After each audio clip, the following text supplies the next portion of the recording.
I keep buying a little velvet pouch, and I carry it with me because it's kind of cool, and it's also valuable, by the way. Silver is reaching all-time highs. Gold is reaching all-time highs, over $4,000 an ounce. And for every $5,000 purchased or invested in Birch Gold by Veterans Day, Birch will send you a free 1-ounce patriotic silver round that commemorates the Gadsden and American flags. Gold is up 60% this year. Gold is up 60% this year. You can convert an existing IRA or 401k into tax-sheltered IRA and physical gold and send you free silver honoring our veterans. And if you're current or former military, Birch will waive any custodial fees for the first year of investments of any amount. Text my name, Rob, to 989898. That's Rob to 989898. Claim your eligibility for free silver and purchase before November 11th. Again, text my name, Rob, to 989898 for Birch Gold. Let's take a break and come back. This is the Rob Carson Show.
TVM.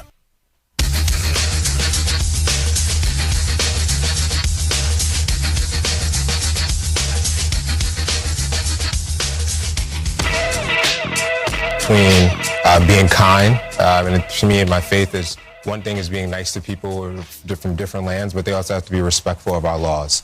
And everybody wants to come to the United States because we have a great economy, have a lot of opportunity, but there's a process to do that. My family has been here since at least the 1700s.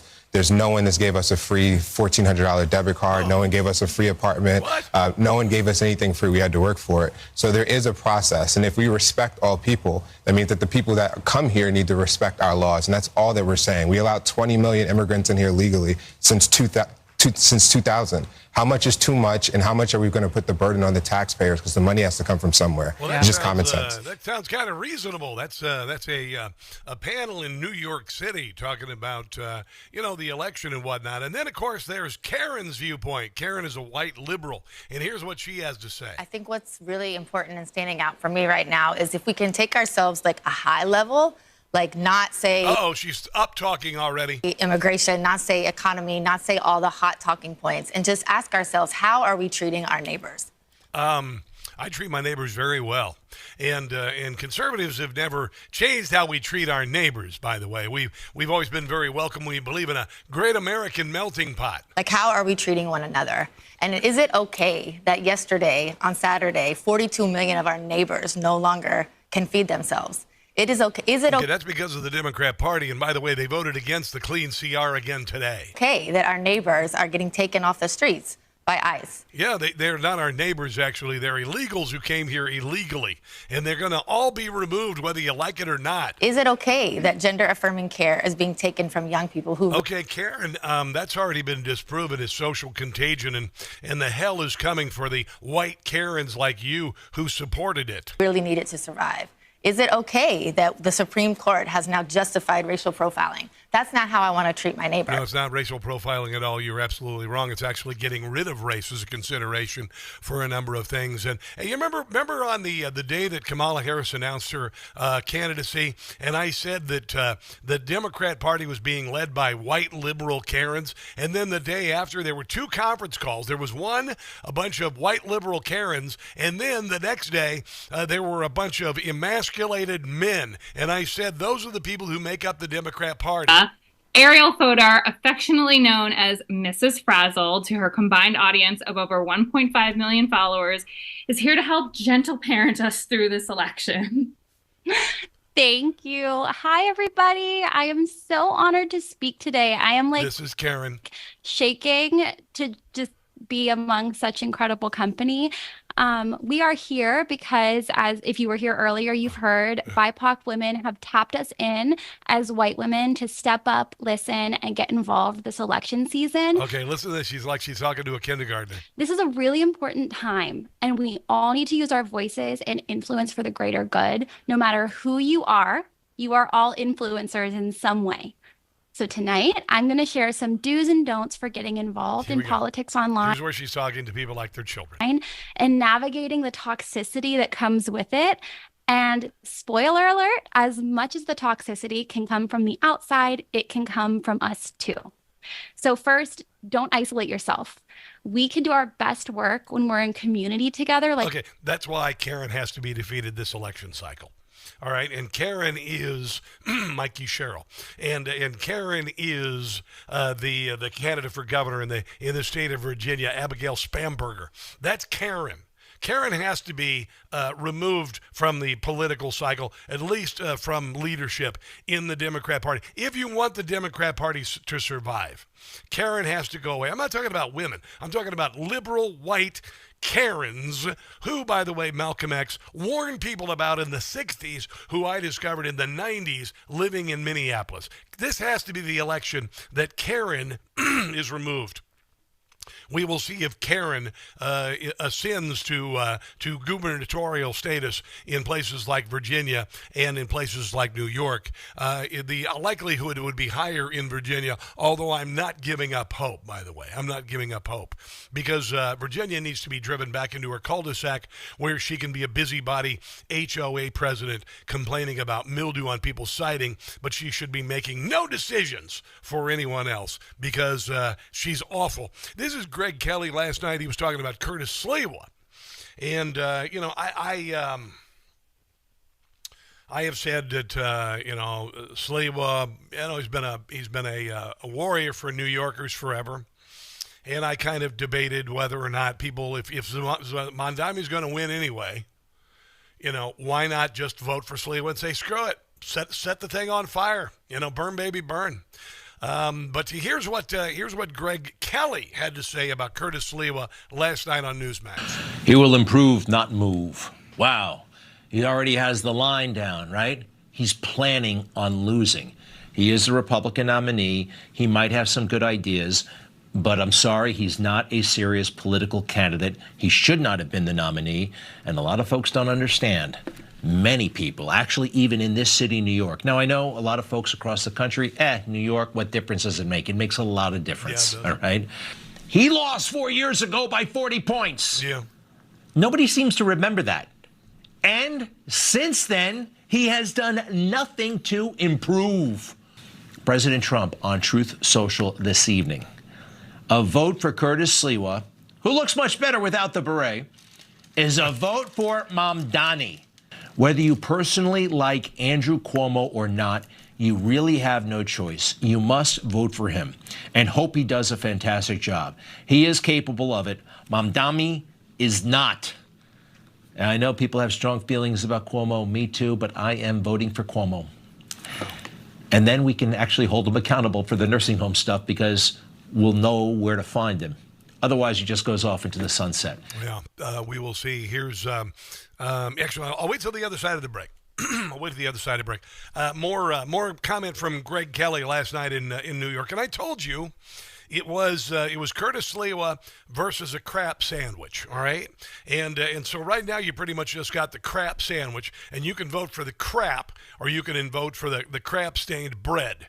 And I think probably the bread would be easier to take than the piece of crap known as Zohran Mamdani. Let's take a break and come back. This is The Rob Carson Show.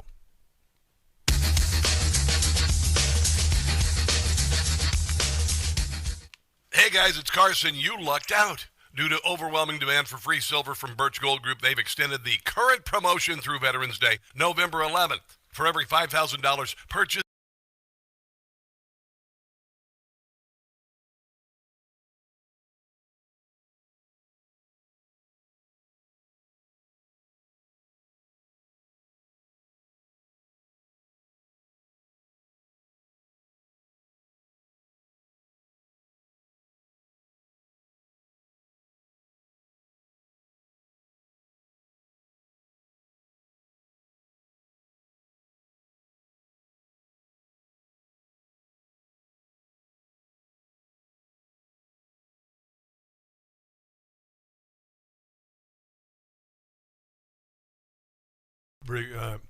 get some emails returned. Doing the show. We should have some guests on today that we don't.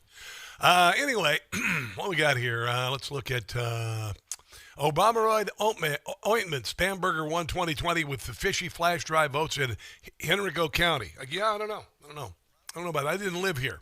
Mamdani wins. I'd like to know how many voters were called Karen. That's Linscat over there. I don't know if we're on YouTube. I have not heard that we were off YouTube today, so I'm not really sure. As far as Facebook, Robert Lawson, good to see you. Andrew Cordero and others, always good to see you as there as well. So thank you for joining us today.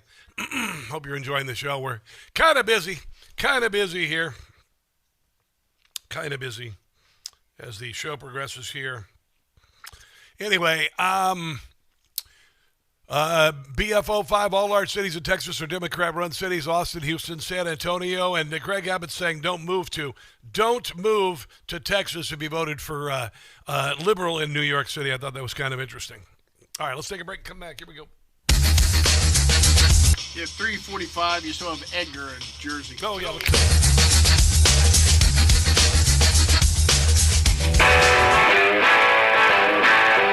Here's the other comment from Greg Kelly on Newsmax last night about Curtis Sliwa. There's a reason why Curtis won't be elected mayor. He's not a serious person, not a serious candidate, and a hell of a lot of baggage. Sorry, he did this. He faked crimes. He even tried to fake his own death, his own kidnapping. It came up the first time around. By your own admission, you faked crimes, a kidnapping, a robbery in the 90s. New Yorkers understand this. It is a crime to fake a crime. He faked a kidnap. He faked a robbery. He faked that he found the gun. He hid money so he would not have to pay child support. And it's true. He faked it.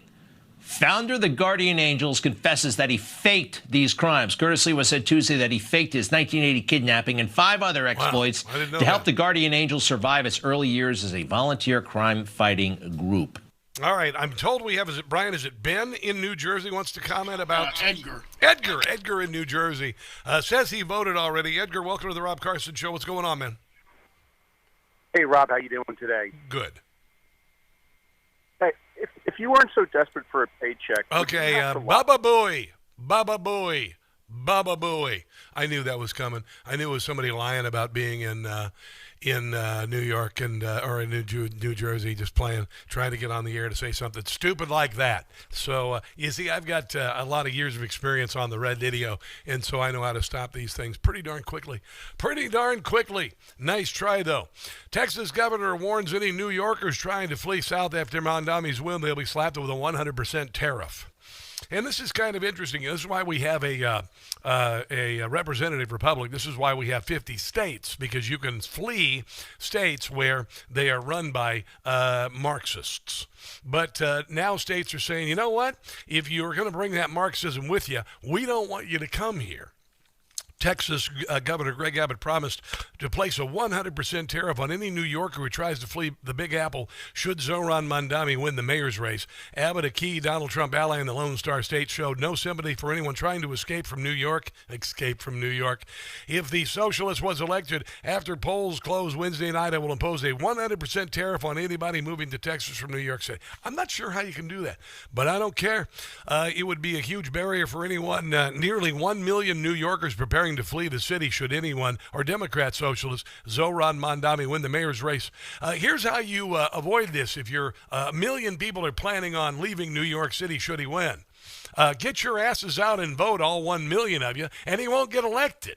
We'll see what happens. As I mentioned earlier, some people are seeing a gigantic surge in early voting, and the people who are voting early are older. They are over 55 years old. That's not Zohran Mamdani's constituency. So we will see. I said in December that I didn't think New York City, particularly with its large Jewish population, would elect such a man. But we will see. The polls have been telling you, the media has been telling you that he is going to win. We will see if they can turn it around on Election Day or not. Let's take a break and come back. Hour number 2 of the Rob Carson Show is right ahead. Don't go anywhere.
rolling now.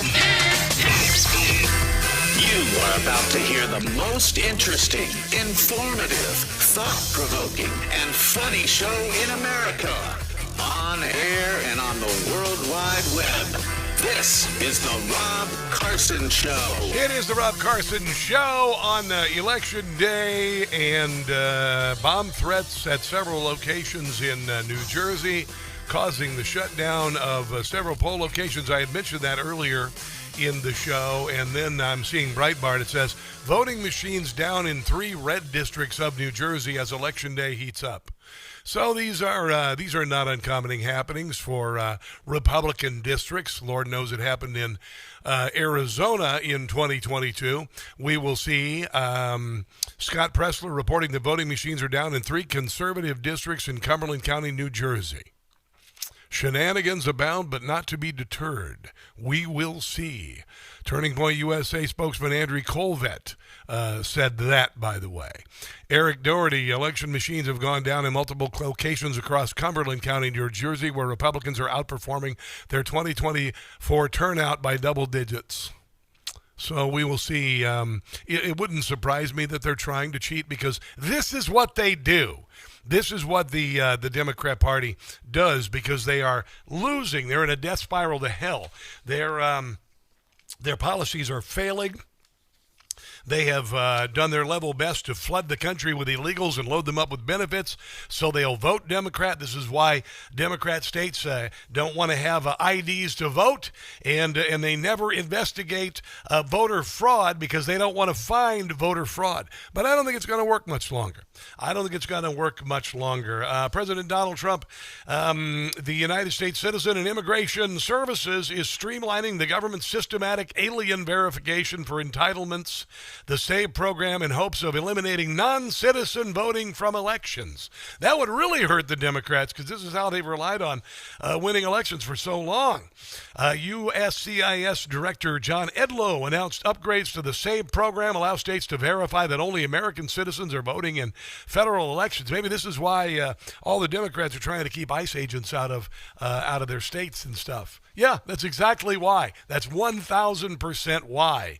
Previously, when verifying voter eligibility, states would have to input all 9 digits of a voter's registered Social Security number. Now, thanks to the agency's reform, states will only require to use the last 4 digits of a registered Social Security number. By allowing states to efficiently verify voter eligibility, we are reinforcing the principle that American elections are reserved exclusively for American citizens. Imagine that. Can you just imagine? Isn't that just crazy? It's just crazy. Crazy. That's just a good idea, I think, because, I live here, and I was born here, and people who come here and spend years and years and years waiting to become American citizens and busting their butts and assimilating and loving the country and not waving Somalian flags and saying how great Somalia is and doing their final message to voters in Arabic, like Zoran Mandami did. You see, because we speak English in this country, and you should learn English to speak. You're such a white supremacist. No, it's just the way it is. Because there are a couple things that bring us together: citizenry and language. Citizenry and language. If you want to be a citizen of this country, if you want to be a part of this great experiment that made us the greatest country in the history of the world, the greatest engine of individual and economic liberty in the history of mankind, dragging the world out of the dark ages, then you need to learn to speak the language. You need to learn to assimilate, and you need to not just be on the government dole. That's what the Democrat Party has done. They've expanded SNAP benefits by like 50% since when Joe Biden was the president, to load up a bunch of people on free stuff so they'll vote for Democrats. Elon Musk said that yesterday. Check out the podcast if you don't believe me. The Democrat Party once again failed to pass or allow to pass the clean CR, so the government can reopen and people can get fed and government employees can be re-employed, or I should be paid. They're working, but they're not getting paid, and clearly it appears they're waiting for the election day. They want to inflict enough pain even through election day, even through the entire day, and hope that Donald Trump is was blamed for it. I don't think it's going to work. Byron Donalds was talking about how Donald Trump ought to nuke the filibuster. And because Senate Democrats would rather still go down this socialist line of spending too much money, which is going to decrease purchasing power for the American people. This is why I agree with President Trump calling for an end to the filibuster, because the filibuster does not promote debate in the Senate. What it does is it promotes obstruction in the Senate. Let's not even talk about the economy. Talk about the visas right now, HB1 visas. These are a scam on American workers. American workers have been displaced because of these HB1 visas. It needs to end. But are you going to get reforms to all the visa programs in the United States without being able to get it through the United States Senate? No, you will not. You need to be able to work with people who want to do the right thing on behalf of the American people. Nice, the Democrats have proven time and again they only want their radical agenda, and if they don't get their way, they're going to follow Chuck Schumer and just shut the government down. This is not working for the American people. That's why they're frustrated. They want costs down, they want opportunity, they want freedom, and you're not getting that with arcane rules in the United States Senate that don't allow the Senate to work and represent the will of the American people. Yeah, there you go. It's kind of funny because a radio station in New Mexico wanted to play up the sympathy for people on SNAP, and they found a woman who's on SNAP benefits, and she's been on them for 30 years. The first thing I did was grab my phone and call, and when I heard $0, my chest went into my throat. Maggie Aragon has been a SNAP recipient for more than 3 decades. Even with these benefits, she says she also relies on food banks to get enough food. I have depended on those benefits since the 1990s, and it's detrimental to my life. It's called a social safety net. It's meant there when you can't support yourself. If I don't get them. There are more than 460,000 New Mexicans using SNAP benefits. Tonight, some of them telling us they don't have those right now. Friday, Governor Michelle Lujan Grisham announced $30 million in state funds would be used to supply SNAP users starting November 1st. Yeah. The system has been abused, particularly the SNAP system.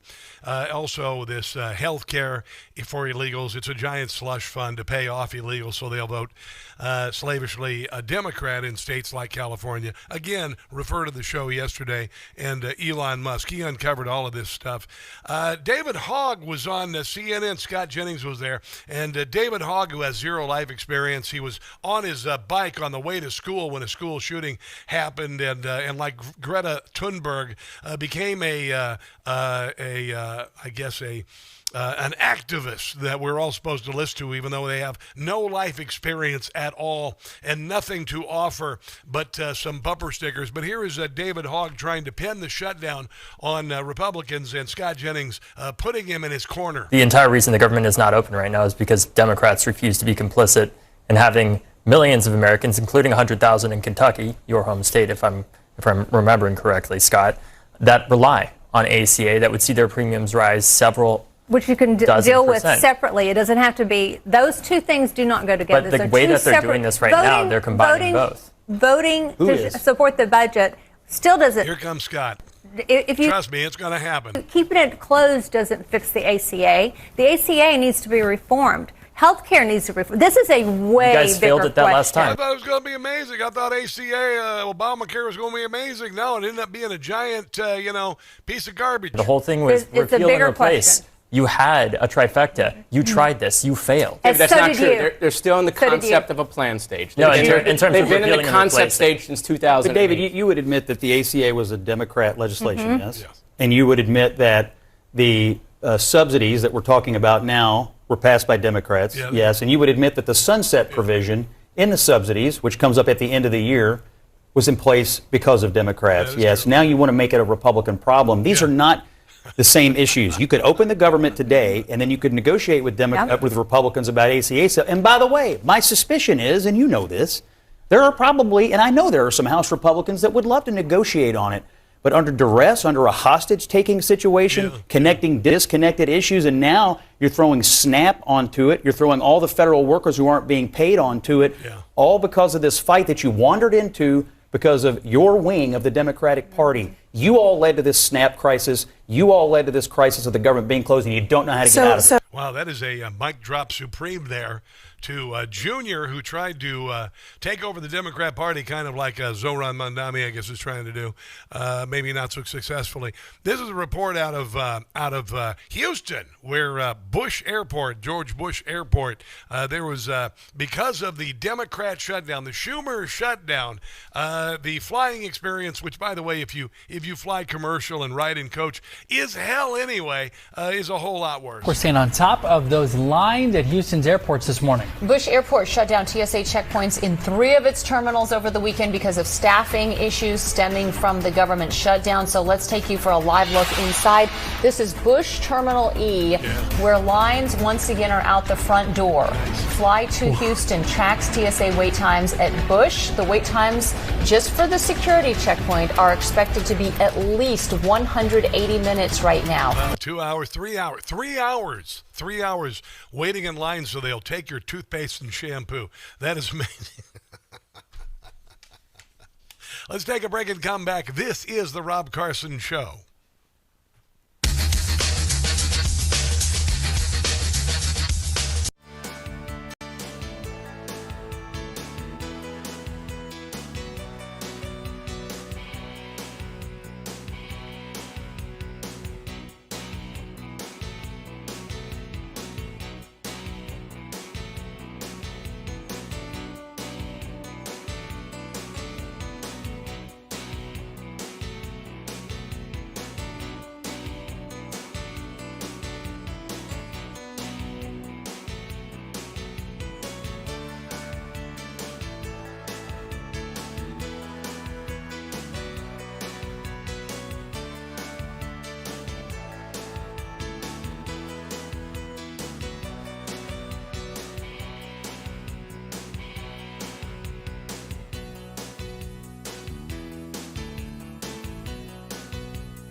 And our friends in the Democrat Party kept saying we needed new legislation. We must have legislation to secure the border. But it turned out that all we really needed was a new president. Yeah, baby, we got a new president. The Democrat Party is trying to do its level best to convince you that he's not doing a good job, but he's doing a great job. $18 trillion in new investment in America. Barack Obama said that he didn't have, I don't have a magic wand. What are we going to do to get manufacturing about here? And Donald Trump has been busting his arse from day one, flying around the world, securing peace deals, bringing manufacturing to America. The Democrat Party does nothing but throw a temper tantrum. And it's not going to work. Their lies won't cover up the truth. A little bit more on this coming up. I just did a WebRoot secure scan of my computer just to see, because I downloaded WebRoot Total Protection a couple weeks ago, and they scanned 91,991 files, 272 processes, and detected 0 threats. That wasn't the case about a week ago when I was getting all sorts of these little emails saying that, oh yeah, your payment information needs to be updated for whatever, and so you better send us your credit card and all of that. And I said, oh really? And then I decided to get WebRoot Total Protection, and it was super cheap. Just go to webroot.com/Carson and get 20% off cybercrime spikes during the holidays, especially during Black Friday and Cyber Monday in the U.S. 53% of shoppers concerned about being scammed during major shopping days. Examples include phishing scams. I used to get those all the time. Fake emails from brands offering holiday deals, shipping updates, fake shipping notifications, fake e-commerce sites and social media stores, fraudulent websites, social media ads offering discounts and stealing payment information. That's what they're doing. That's what was happening. And all you got to do now is just go to webroot.com/Carson, webroot.com/Carson, 60% off, $20 for a year for this computer right here. $20. Really? Yeah. Yeah, real-time antivirus protection against emerging threats like malware, ransomware, phishing, firewall and network monitor, VPN for up to 10 devices, backup and restore with unlimited cloud storage for one PC or Mac, by the way, and up to $1 million in expense reimbursement for stolen funds and out-of-pocket costs due to identity theft. Unreal. Fantastic protection. webroot.com/Carson for 60% off. webroot.com/Carson. Nancy Pelosi may be retiring. She's 85 freaking years old. And she may not be running again because she can't, you see, because she might fall down. But anyway, yeah, it looks like she's going to be done after 2026. And that's probably a good thing because she's done a lot of damage. I just wonder if there is some sort of a flying monkey rescue program available for her staffers. Because otherwise, it's hard. It's hard for flying monkeys when they've been held up so long in the castle, and then they've got to kind of. It's like a dog that's never been out of its cage before, and you got a flying monkey, a blue flying monkey wearing the hotel bellboy costume like that. You never know how they're going to react in the real world. But here is Nancy Pelosi, this just, my God, what a piece of work. She is actually ground zero for TDS. In case you want to, she's patient zero for TDS. Listen to her, just seething over Donald Trump. Just a vile creature. The worst thing on the face of the earth. But anyway. You think he's the worst thing on the face of the earth? I do, yeah. I do. Why is that? Because he's the President of the United States and he does not honor the Constitution. You're a liar. Of the United States. Yeah. In fact, he's turned the Supreme Court into a rogue court. He's abolished the House of Representatives. He's chilled the press. No, actually, he got the press back to doing their jobs because they were censoring us, calling our opinions disinformation and misinformation. He scared people who are in our country legally. No, actually, he's getting rid of illegals in the country, and there's nothing you can do about it. There's nothing you can do about it. But you know who Nancy Pelosi says the future of the country is? Gavin Newsom. It's clear that this governor has a vision for our country. Oh, my God. He has knowledge of our country and our state. The state of California, the fourth largest economy in the world. Oh, my God. Gavin manages that with great dignity. He has strategic thinking. He has spent $130 billion on high-speed rail, and not one track has been laid. He has spent $30 billion on homelessness. They don't even know where the money went, and homelessness is worse than it's ever been. About how to get things done, and that is what has brought us together here. When this opportunity occurred, Gavin had a plan. He's a man with a plan, and that's what brings us here today. Yeah, he's never going to be the president of the United States because he's as fake as the veneers on his teeth. This is Jim Gossett on Nancy's retirement. She should go home to San Francisco. They say Pelosi won't run again. Nancy has realized all her dreams with inside trading schemes. Yeah, she made a lot of money. Along with her dear hubby, Paul. Hundreds they of made millions of dollars. Nancy belongs in San Francisco. Go back, you harpy. The woman's lost as she can be. Ooh, nice. She should go home to you. Come on. San Francisco. You can have her. And get more plastic surgery. Oh, that is beautiful. That is beautiful. Jim Gossett, ladies and gentlemen, on the Rob Carson Show. Go to patreon.com, Jim Gossett Comedy. There you go. Hey, did you realize that apparently the firefighters in the Palisades were told to stand down? A new bombshell report just published suggests that LA's most destructive fire may have been prevented if officials had simply listened to fire crews on the ground. That's a CNN report. A reminder what we're talking about here. The Palisades fire last January killed 12 people. It burned nearly 7,000 structures and caused tens of billions of dollars in damages. Don't forget the empty reservoirs and the bad leadership in the fire department. Federal prosecutors believe the massive fire that grew on January 7th was actually caused by a smaller fire from January 1st that crews thought was out, so they left the scene. Well, check out this headline in the LA Times. Days before the Palisades Inferno, firefighters were ordered to leave smoldering burn site. The report suggests that firefighters sounded the alarm about leaving, but they were not listened to. Wow, that's pretty amazing. There's a lot of rumors about the Maui fire and the LA fires and why they happened. I will leave that up to the investigators. But Gavin Newsom is never going to be the president of the United States. He is a left coast liberal. He has no appeal, and he is as fake as the veneers on his teeth. I promise you this. Also, J.B. Titzler will never be the president of the United States because he's an unlikable, I'll just leave it at that. He's an unlikable person.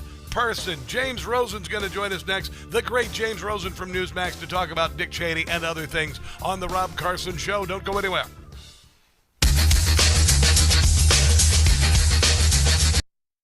Hey guys, it's Carson. Forget fresh olive oil.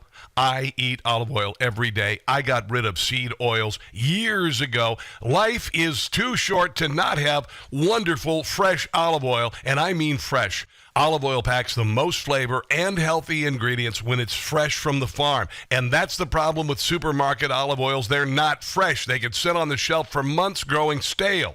That's why I get my olive oil from small, award-winning farms, thanks to a fellow named T.J. Robinson, also known as the Olive Oil Hunter. When I tasted TJ Farms' fresh olive oils, I fell in love with their vibrant, grassy flavors. They're incredibly delicious on salad, veggies, pasta, meat, fish, you name it. And as an introduction to his Fresh Pressed Olive Oil Club, TJ is willing to send you a full-size $39 bottle of one of the world's finest artisanal olive oils, fresh from the new harvest, for just $1 to help him cover shipping. There's no commitment to buy anything now or later. Get your free $39 bottle for just $1 and taste the difference freshness makes. Go to GetFreshRobCarson.com. That's GetFreshRobCarson.com for a free bottle and pay just $1 shipping. GetFreshRobCarson.com.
%, that's what Kimmel's lost since they put him back on the air.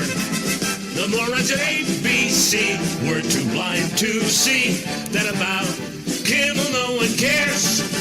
85% in a key demo. That is what Kimmel lost. Why do they keep him around? To keep losing ground. Still air him no matter what the cost. Sinclair must feel real stupid now. Next star still with regret. 71% wonder where they went. On Kimmel's failure you can bet. Disney stock was $197 a share in March of 2021. Now it's $122 a share. Disney must be in panic mode. They'd pull this show if they could. Why did they bring him back? This a funny hack. Suspension should have been for good.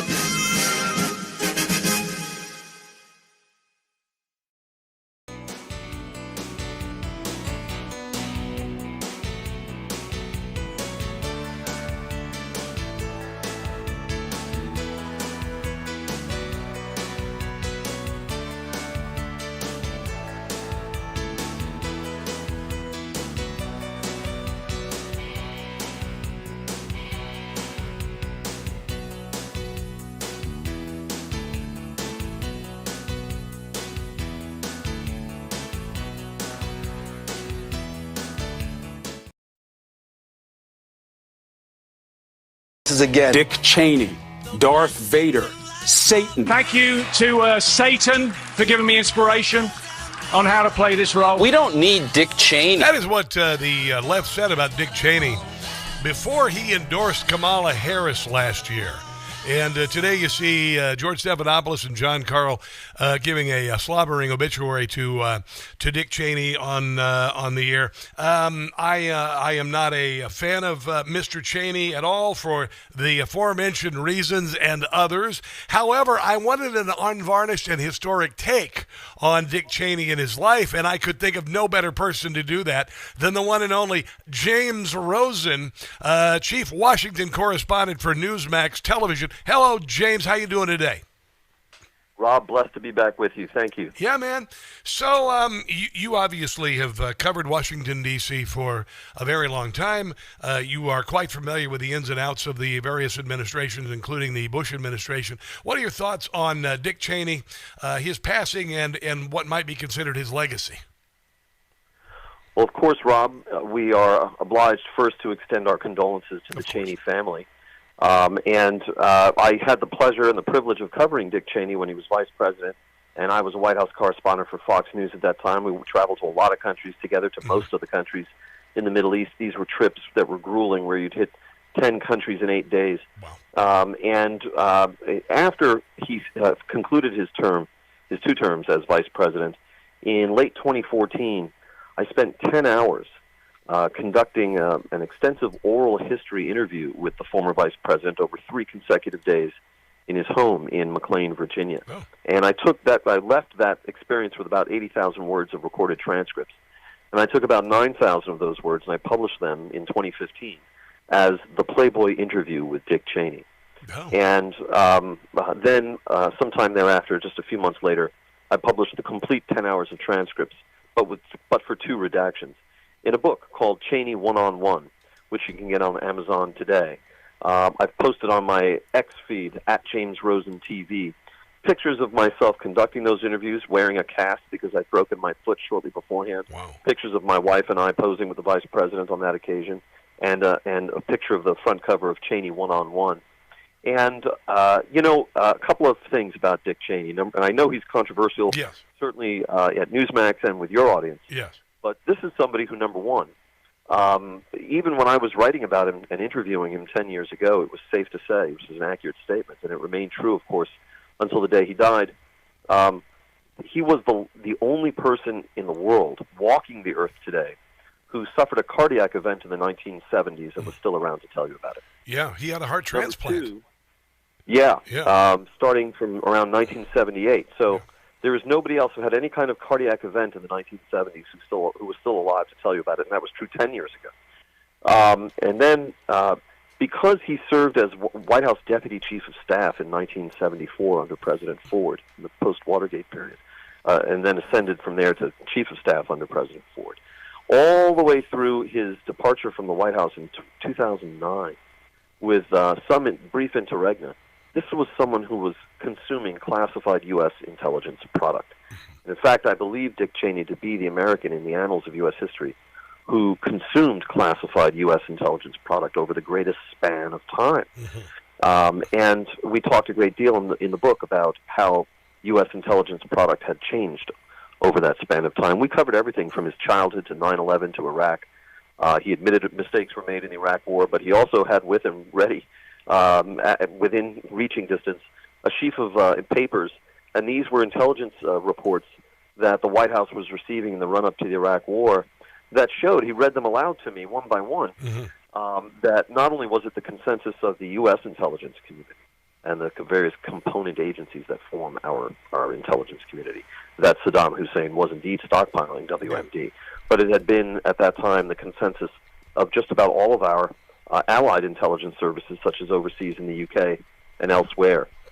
So he continued to defend the decision to invade Iraq. But he could be good company. He was taciturn. He could be sometimes somewhat intimidating. I was on the receiving end of the Cheney treatment in those 10 hours at different points. Really? But he also had a kind of a lopsided smile. And so, for example, when I showed up at his house in crutches to begin the 10 hours, it was supposed to be 6 hours, 2 hours a day for 3 days. This was not a man who wasted words, as we all recall. So the fact that he extended the sessions from 6 hours to 10 hours showed that I think that he thought it was a useful exercise. But I rang his doorbell in McLean, and he opened up the door. He's looking very former vice presidential in a kind of a cardigan sweater and slacks, charcoal slacks and so forth. And He takes one look at me and sees the crutch, and that lopsided Cheney smile forms on his face, and he says nothing else, looks at me with those pale blue eyes, and I just said to him, "You should see the other guy, sir." Nice. Let me ask you this, James, and obviously your life experience is a great deal different than mine, and you have interviewed some of the most powerful people in world history. When you sit down with somebody like Dick Cheney and you have a conversation, how did you get past the veneer of that person's office to have a real conversation with them? What do you have to do to get there? In my case, in terms of the 10 hours of oral history interview we conducted in late 2014, I had the benefit of the former vice president already knowing me from the times that I spent overseas with him in 2002 in the Middle East. And in Iraq, I traveled with him to Iraq. I traveled with him to Qatar, to Al Udeid Air Base, where we still today in Qatar have an air base with some 11,000 American service personnel stationed there, day in and day out. And part of it is just the sheer familiarity that comes with spending 10 hours together in a room with someone. But prior to us arranging these 6 and then 10 hours of interviews, we got together for a steak, or at least I had steak, at a steakhouse in Northern Virginia. And I showed up and didn't quite know what I was going to expect. He was out of office. And suddenly I'm sitting alone in this steakhouse at lunchtime, and suddenly a tan-colored Stetson appears, right? And it's being taken off the head of Dick Cheney. He's sort of bowing in a courtly way and doffing his hat at me and sitting down. And I was very explicit in telling him that I wanted to do something that would be a very lengthy oral history, sort of like the John Lennon Playboy interviews or the John Lennon Rolling Stone interviews. I even showed him a copy of the complete Rolling Stone interview with Susan Sontag, who was a liberal academic and writer from the 60s and 70s. I don't think too many people brought Susan Sontag up to him. He was 74 at that time, and I was asking him about the Simon and Garfunkel lyric from the song Old Friends. I said where it says, they're sitting on a park bench in the song, and the singer says, "How terribly strange to be 70. And I said, "Does it feel terribly strange to you to be 70? Wow. First of all, not too many people mentioned Simon and Garfunkel to Dick Cheney. In fact, I once gave him a gift. I once gave Dick Cheney a gift of the one album by the Beatles that collected in remastered form all their #1 hits. And I was told by Mrs. Cheney that he actually was listening to it. Very good. Can you hold on for the next break? I'd like to ask you a little bit more about Dick Cheney. We're talking to James Rosen. He's written this book, one of the many books that he wrote, Cheney One-on-One, Candid Conversation with America's Most Controversial Statesman. We'll take a break and come back. This is The Rob Carson Show.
680 WCVM.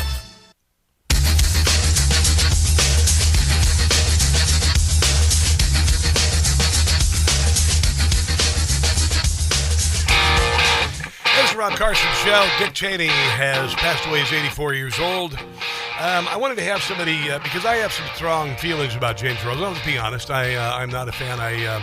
I changed my tune when he decided to vote for Kamala Harris, and his daughter went after Donald Trump for January the 6th. So I just wanted to take myself out of the equation. I am biased, obviously, but I thought James Rosen would be fascinating to have on about it, because you're obviously a journalist in good standing, and you've always been a great journalist, and you had the opportunity to speak to Dick Cheney, even have a meal with him.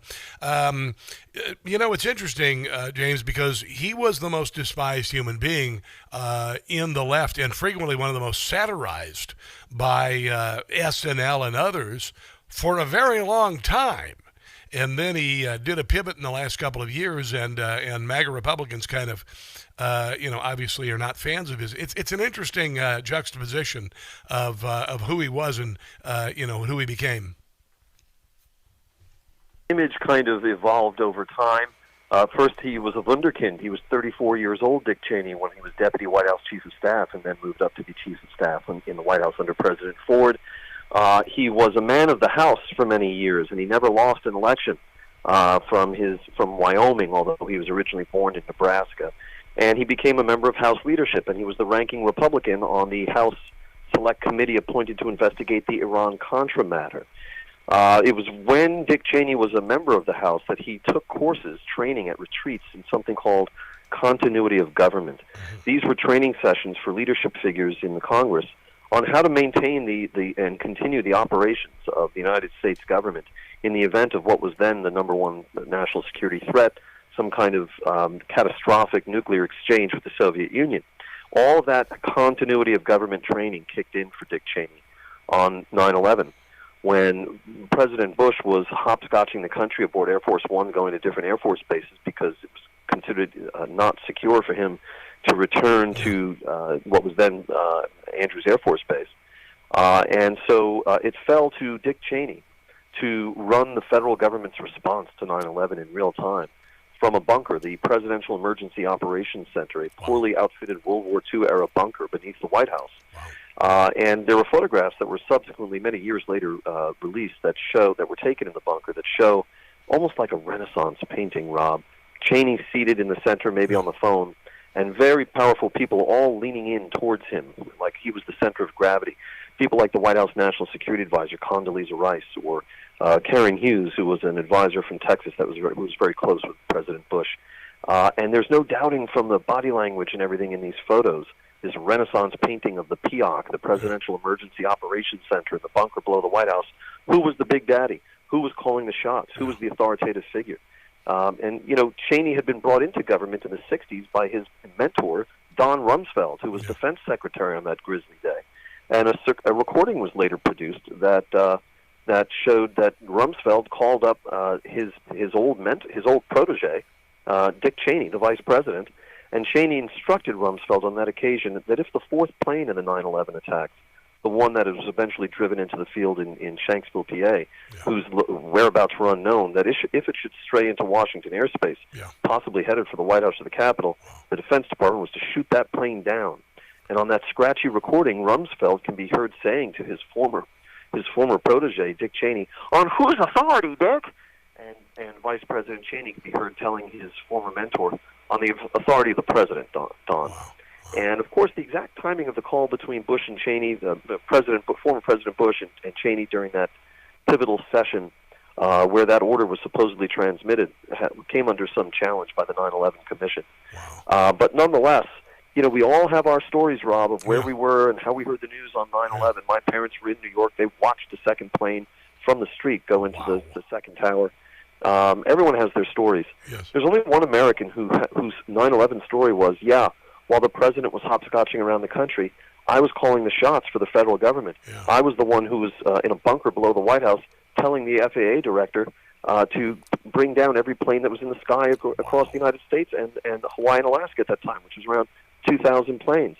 I was the guy telling Don Rumsfeld that, yes, that missing plane, if it came into Washington airspace, should be shot down. Yeah. And despite what we may think about the Iraq War and Cheney's entire record in government or at Halliburton, I think all Americans owe Dick Cheney and the continuity of government training he had received as a House member a great debt of gratitude for the way he did help keep the government running on 9/11.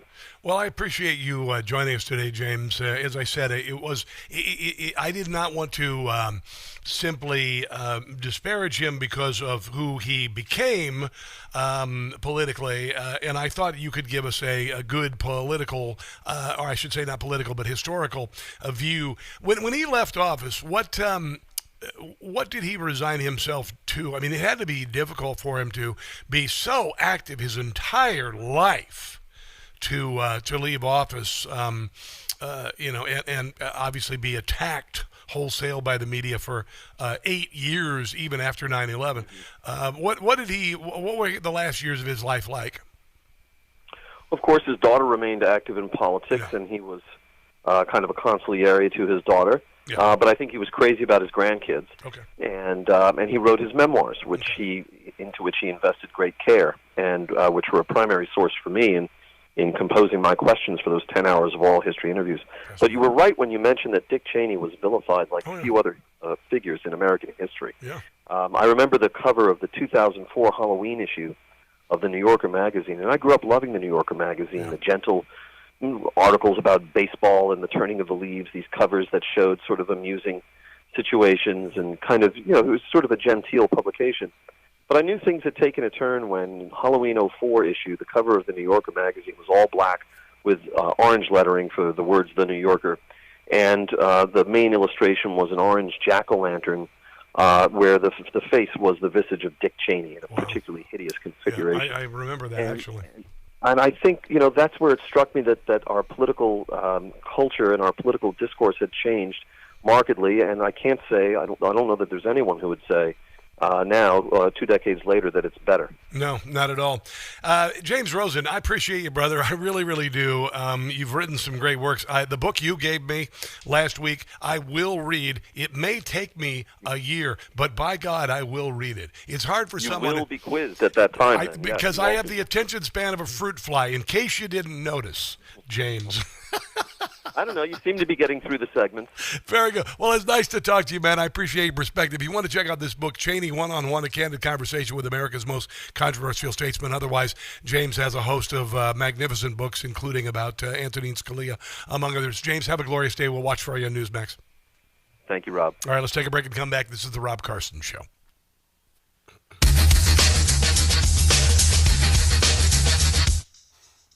All right. Okay, I thought I did a good job with that, okay? And, of course, I think James was a magnificent interview.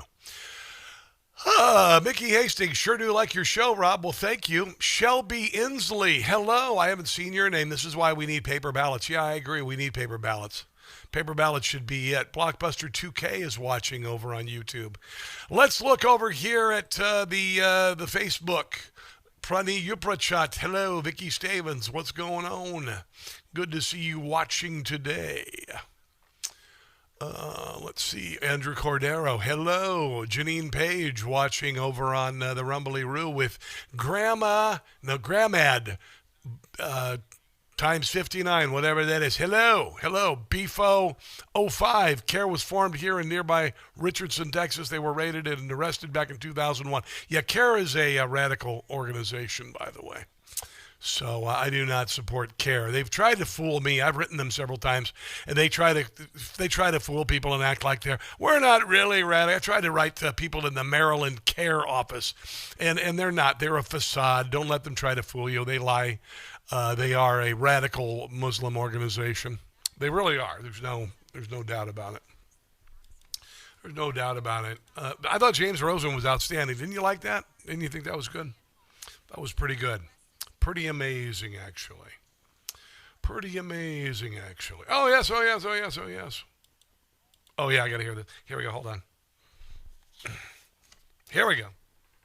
The most powerful. I got to talk now, so give me a second here. Here we go. Just give me a second here, guys. Got another hour of the show ahead, right ahead.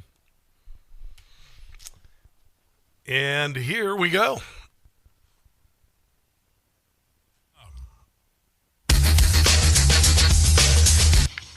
Have a good 3.5 fair. Actually, 2.5. Okay. So did you see what happened on The View yesterday? You know, here's the deal. I do the only comedy show on Newsmax.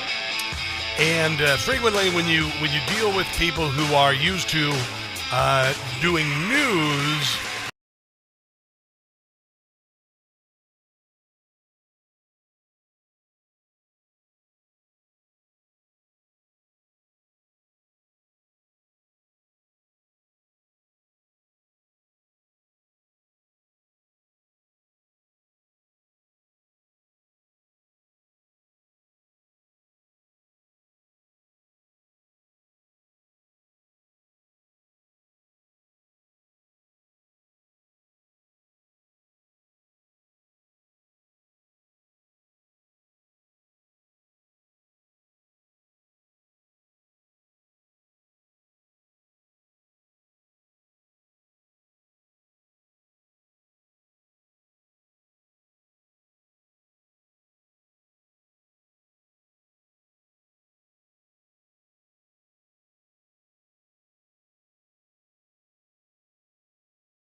Because he used an auto pen. Let me meetings with the judge, the meetings that they're supposed to go to when they're listening to what the hell. What? Here's what she gets the note. I love when Sonny passes notes. Here's what she gets. We don't know if Trump used an auto pen to part. It was a joke. Yeah. No. We don't know if Trump used an auto pen. Oh, come on. No, but we do know that he didn't know. It wasn't a joke. She said because he used an auto pen. It wasn't a joke. If it was a joke, it would be like, do you suppose he might have been using the auto pen? Who that crypto guy was. Well, I'm sorry. You know, the hardest thing about this job now. What is so hard about getting paid as much as you do for spewing nonsense? No one understands nuance. Please. You know when you hear a joke when somebody's fooling around, when they're not saying something specific, especially on this show. I'm very specific when I'm pointing stuff out. When I'm making. No, you're not. You're using comedy.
WCBM. Currently 63 degrees in Glen Arm, 63 in Perry Hall, and 62 in Cambridge. I'm Maggie Hunter, 680 W.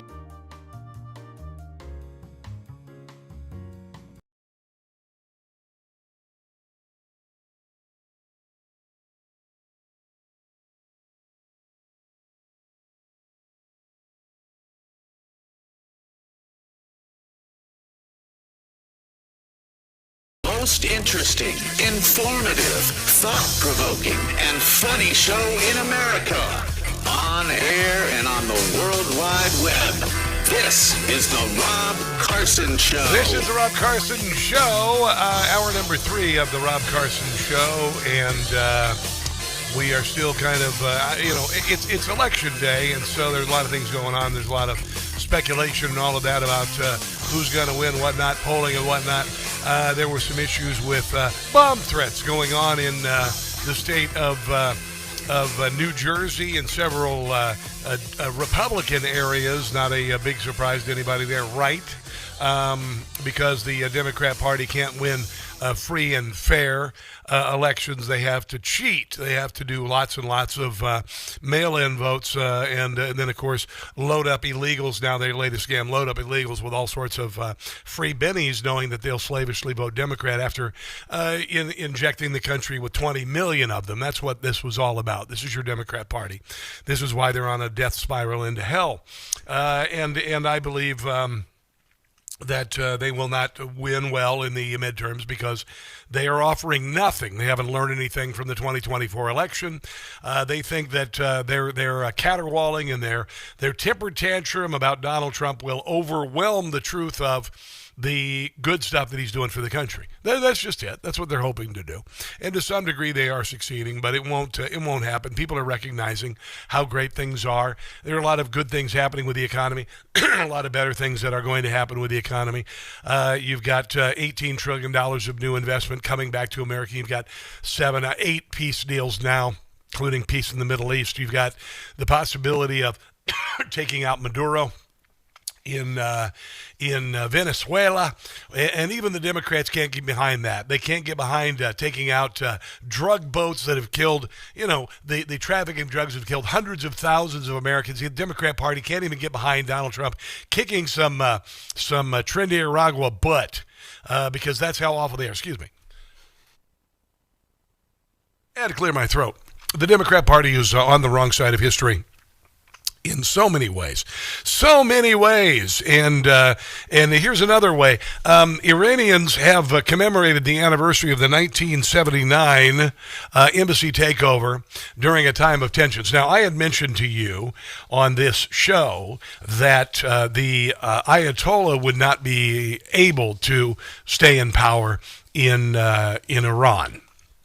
I mean, if you're going to have peace in the Middle East, a couple things are going to happen. One of them is Hamas has to be wiped off of the face of the earth. And I still believe that, by the way. I don't believe you can have a ceasefire and be successful with Hamas. You got to wipe them off the face of the earth, meaning you have to kill all of their members. I'll just be honest. You got to kill all the members of Hamas. That's it. Sorry. There's no kumbaya. There's no coming around. They will come back eventually. They got to be made toast. They got to be made into powder. That's just it. Sorry. It's a cruel world. I said of what happened in Gaza, I said you've got to evacuate the innocent and raise Gaza, R-A-Z-E.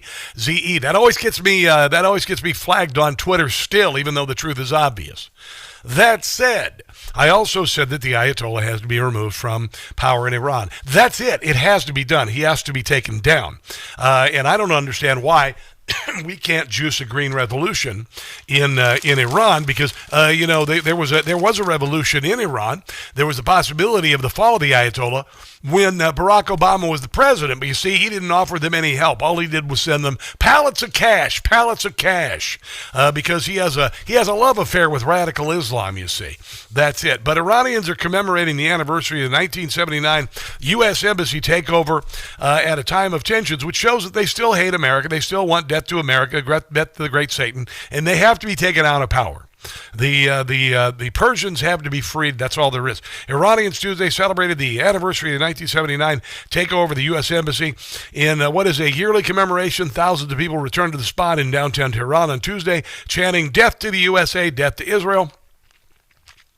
some hanged effigies of U.S. President Donald Trump and Israeli Prime Minister Benjamin Netanyahu, set fire to American flags. You know, the kind of stuff they do. Probably had sex with goats. I don't know what the Ayatollahs like to do. They do all sorts of weird stuff like that. Mock-ups of Iranian missiles. Oh, the goat sex comes later. We're on display on the sides of the rallies, inscribed with the words, "Death to America." Replicas of a centrifuge machines used in Iranian enrichment were also on the show. So you see, their wishes are still there. This is why the Ayatollah has to be kaboomed. Yeah, he has to be kaboomed. Iran's supreme leader, Ayatollah Ali Khamenei, vowed Monday during a meeting with students there would be no move toward normalizing ties with Washington, a message echoed on banners at Tuesday's rallies. Here is Donald Trump talking in 60 Minutes this week, and I thought this is pretty fascinating. Donald Trump is the only president in decades to do what he says and says what he means and all of that. And he had the chance to talk to some of the pilots that he sent in to bomb the snot out of the Iranian nuclear program. I thought this was pretty fascinating. Are you convinced they have no nuclear capability right now? Do you want to know? They have no nuclear capability. No.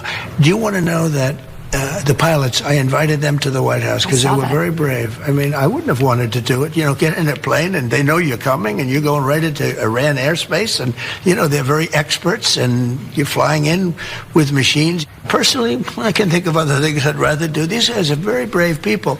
I mean, they're real American heroes. And they told me something I didn't know. They said, "Sir, for 22 years we've been practicing this route 3 times a year, every year for 22 years, and you were the only president that let us do our job." Yeah, this is why Donald Trump's going to succeed, even though the Democrats are caterwauling and throwing no kings protests and doing stupid crap, because he's actually doing the things that we asked him to do, which is pretty cool. This is not a big surprise, coming near Dearborn, Michigan, because you see, radical Islam is still a major issue in our country. I'm glad they're so arrogant and stupid that they've shown their flank so we can kick their asses. After October the 7th, A.G. Bondi has unsealed a shocking ISIS-linked terror plot involving 5 suspects involved in allegedly planning an attack on LGBTQ bars in Michigan, 15 miles from Dearborn. For all of you guys in New York who think that Zohran Mamdani loves the LGBTQ crowd, I wouldn't be fooled if I were you. Here's the report. Calls a thwarted terrorist attack. Prosecutors say 2 Michigan men were planning an attack on Halloween similar to the 2015 ISIS attacks in Paris. Now they're releasing images of the suspects, they say, buying guns and practicing shooting them at firing ranges. ABC News They were Islamic. This reporter Luke Barr has the latest on that. So, Luke, that's not Catholic. Where is this investigation now? Yeah, Diane, the 74-page complaint that was just unsealed by the U.S. Attorney there in the Eastern District of Michigan sort of paints this picture a little bit more fulsomely about what exactly happened. They allege that Mohamed Ali and Majed Mohammed were going to do a Pulse nightclub thing, carrying out and purchasing weapons in furtherance of a plot for a terrorist organization. In this case, because they're radical Islamists, you see. It was ISIS. They charge, the 2 men with posting extremist, in ISIS-related materials, and they also they charge the 2 men with, buying these firearms, carrying, going to firing. They were going to kill a whole lot of LGBTQ people. Ranges and looking at these guns, and they also allegedly rented a U-Haul. They were really trying to, scout out some locations, maybe even go to a disco or nightclub, as they have alleged in the complaint. And the 2 men and the 3 co-conspirators, who are minors, we believe, allegedly were in group chats talking about this. They refer to it as quote-unquote. Yeah, you see, because radical Islam is a scourge. And we now that it's embedding itself in our country, and right now has the possibility of doing that as the leader of New York, as the mayor of New York, because make no bones about it, he's an Islamist first. He's an Islamist first. But the left is still trying to act like Christianity is the problem, when Christianity is actually being snuffed out in so many parts of the world. This is Scott Jennings.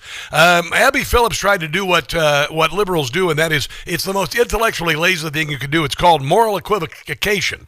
And you say, well, I know that there are murders happening in Nigeria of Christians, but there's a lot of the Muslims being killed too.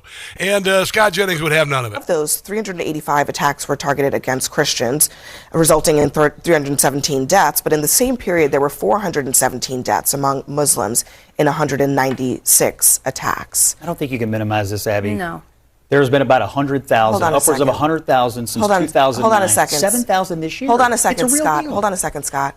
I am not minimizing. Just because... No, you're morally equivocating. I'm putting facts on the table doesn't mean that I'm minimizing the deaths of anyone. Yeah, you are. Both sizing it. I am. No, it's not called both sizing it. It's called information. Yeah, for 50 years we've had tens of thousands of radical Islamic attacks resulting in tens of thousands of deaths. Okay. Information is... There's nothing else like it. Okay to consume. Like, it's fine to say that it is both bad that Christians are being killed and also it is bad that Muslims are being killed. But let's just focus on all the Christians are being killed because that's what Donald Trump is going to end in Nigeria. Are you able to say that? Why would you equivocate it while Donald Trump is trying to wipe it out? Why would you feel like you need to distract from the concept that radical Islam is murdering Christians wholesale in Nigeria? That's what I'm able to say. Upwards of 100,000 Christians in Nigeria have been slaughtered. Yeah, that's the fact. End of story. It is a genocide. The same people who were worried about the Middle East have... I know that Hitler is murdering, killing the Jews, but I got to tell you, there are a lot of Germans dying in the battle lines. You know, there's a lot of German soldiers who are dying out there, too. So, you know, there's that. Nothing to say about this. Scott, there's just 1 second. 7,000 deaths this year, Hold on a 35 second. per day. Scott. Yeah, this is the kind of poisonous nonsense that has resulted in the body count and the ascension of radical Islam in our country and anti-Semitism as well in places like Dearborn and now in New York City. Let's take a break and come back. This is the Rob Carson Show. That's a pretty good rave there.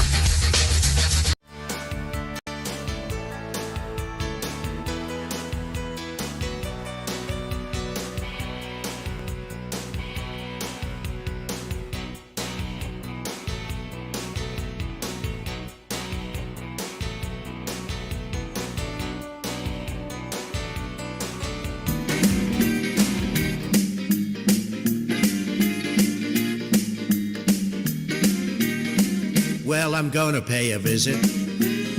I'm headed to the Everglades. Gonna see a brand new prison for folks arrested in ICE raids. I hear it's already getting all kinds of accolades. Alligator Alcatraz, it's where illegals will be kept. We're cracking down, unlike Biden, who was totally inept. It is something that the liberals in Florida cannot accept. California Alcatraz, I want to open that one too. Just imagine the hard time that real criminals will do. Alligator Alcatraz, I'm gonna take a tour of you.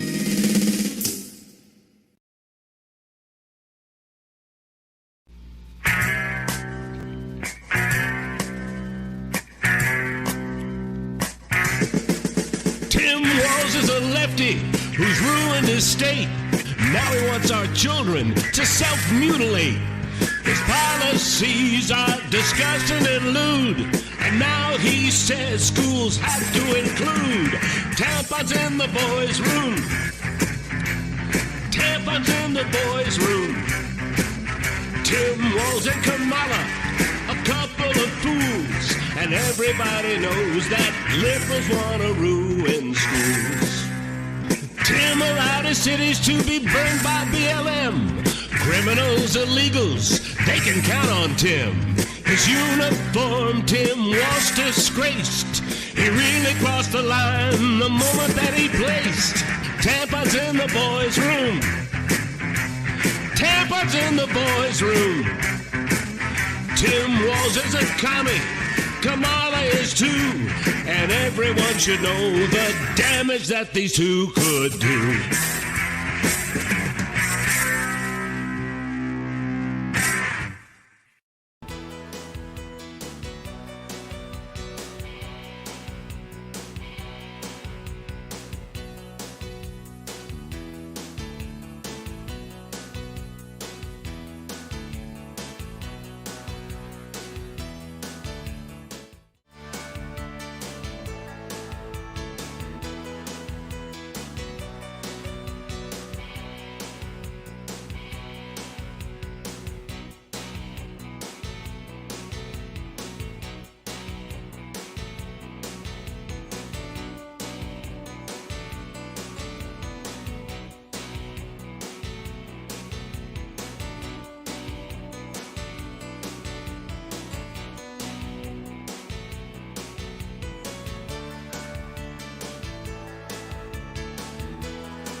Here's the Rob Carson Show on Election Day. Headline, White House slams Mamdani for blaming election bomb threats on Trump with zero evidence. Mamdani blaming the bomb threats in New Jersey on Election Day when Republicans vote the most on, and by the way, the bomb threats happening in Republican districts. I mean, honestly, you are a shameless little man with a fake smile. Absolutely.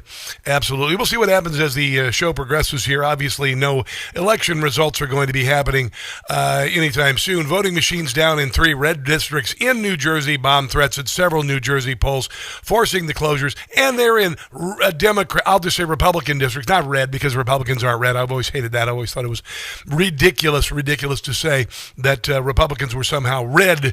Utterly ridiculous. There's a couple of other things going on. John Solomon has uncovered some really amazing things. Bombshell emails reveal that Jim Comey expected to work for President-elect Hillary Clinton. Isn't that interesting? Yeah. This is why they tried to take him out. This is why they tried to take out Donald Trump. They tried to use Russia collusion, the hoax, among other things, to take down Donald Trump. But yeah, he expected to work for President Hillary Clinton. He knew his mole, Daniel Richman, was leaking to the media. He should have had that mole looked at, because you want to do that once a year after the age of 40. 2016 emails reveal that Jim Comey was guiding his media mole, Daniel Richman, mole, and authorized leaks to the media. This is John Solomon, the great John Solomon, Just the News. Today, the Kash Patel FBI and the lead attorney prosecuting his case, Lindsay Halligan, well, they responded, and they responded with a lot of evidence. What did they respond with? What? James Comey's own emails and his own handwritten notes. And what do they show? They show that they had this burn bag they found in the FBI, and some of these handwritten notes were in there, written by Jim Comey. This is going to get all sorts of ugly because he did all sorts of lying in front of Congress and stuff, and he's in a lot of trouble. James Comey was clearly aware that his top aide was providing information anonymously to the news media. Not only was he aware of it, he wrote in a private email. What? Good job, my friend, actually congratulating him when Dan Richman, one of his top lieutenants, told him what he had just done with the New York Times.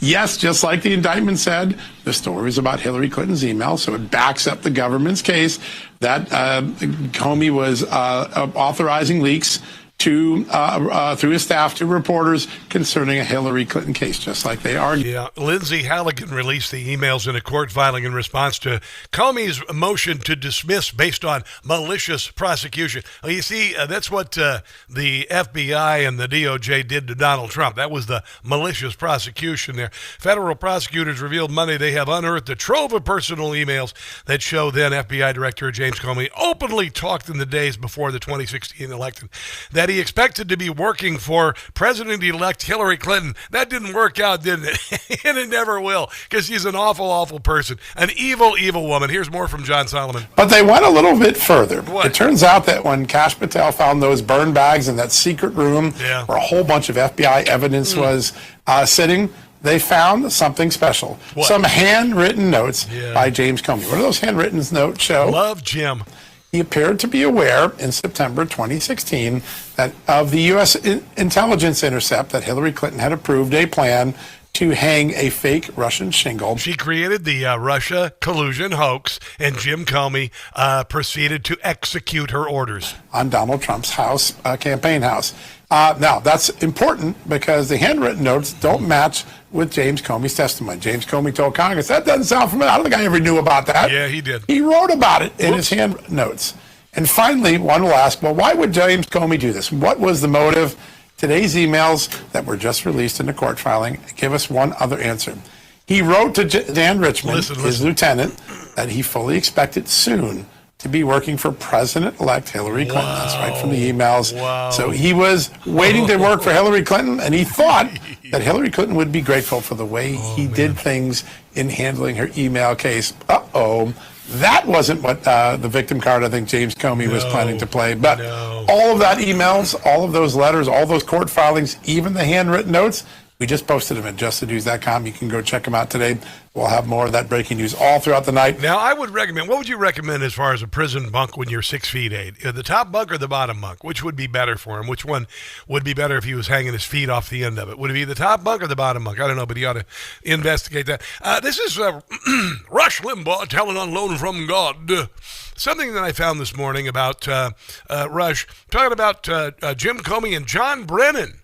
They have something in common. Many of you have heard... In commie, I should say. Or thought that James Comey was a lifelong Republican. I have. I've always thought that James Comey was a lifelong Republican. I've been told that James Comey is a lifelong Republican. Turns out not to be true. Oh, whoa. Are you aware that James Comey used to be a communist? In a 2003 interview with New York Magazine, James Comey said before voting for Jimmy Carter in 1980, he'd been a communist. He admitted, I'd moved from communist to whatever I am now. Now, we know that John Brennan, Obama's CIA director, was a communist, or at least had voted for the Communist Party. He did, yeah, he did. But who does that, honestly? I mean, I was young and dumb, but never that stupid. Had never heard this about Comey.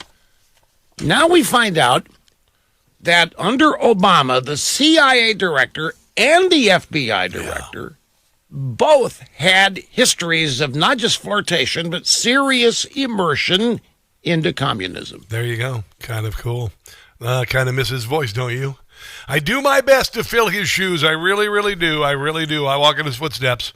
Did you know that John Brennan was at the Hayden Center at George Mason University outside D.C., and he was approached by whistleblower Thomas Special during his audience question time, and he tried to act like he never said that he said that Donald Trump had colluded with the Russians. It didn't end so well. I've got audio from the town hall and then him approached in the hallway. You up to this? Nobody put me up to this, sir. I'm here on my own. What role you played or who you are, but there's a bunch of you just passed on. The emails are clear, sir.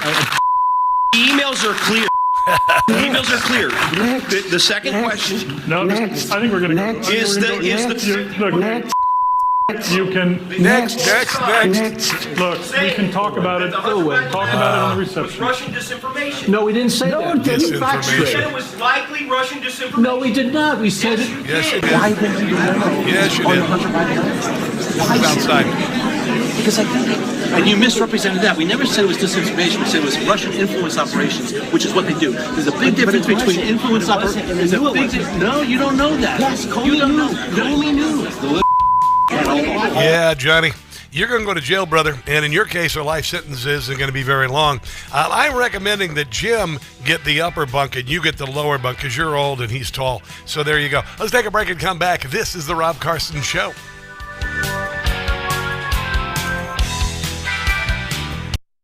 Hey guys, it's Carson, not proud member of the 4 a.m. club. You know what that is? Well, that's the time that I usually wake up every night and can't get back to sleep. Then I found Beam's Dream Powder. Now, Beam's Dream Powder is made with a powerful blend of all natural ingredients, including reishi, magnesium, L-theanine, apigenin, and melatonin. It's designed to help you fall asleep, stay asleep, and wake up feeling amazing. And unlike other sleep aids, there's no next day grogginess, just great restful sleep. Plus, Dream tastes incredible, and it's become a part of my nightly routine. Simple, easy, effective. Dream is made right here in America, supporting jobs, quality, and the principles we stand for in America. Thank you very much. Beam is going to give my listeners the ultimate Patriot discount, up to 40%. Try their best-selling Dream Powder. Get up to 40% off for a limited time. So with my discount code Newsmax, you can get their best-selling Dream Powder for just $39. Go to shopbeam.com/Newsmax. That's shopbeam.com/Newsmax. Again, use the code Newsmax at checkout. That's beam.com/Newsmax and use code word Newsmax for up to 40% off.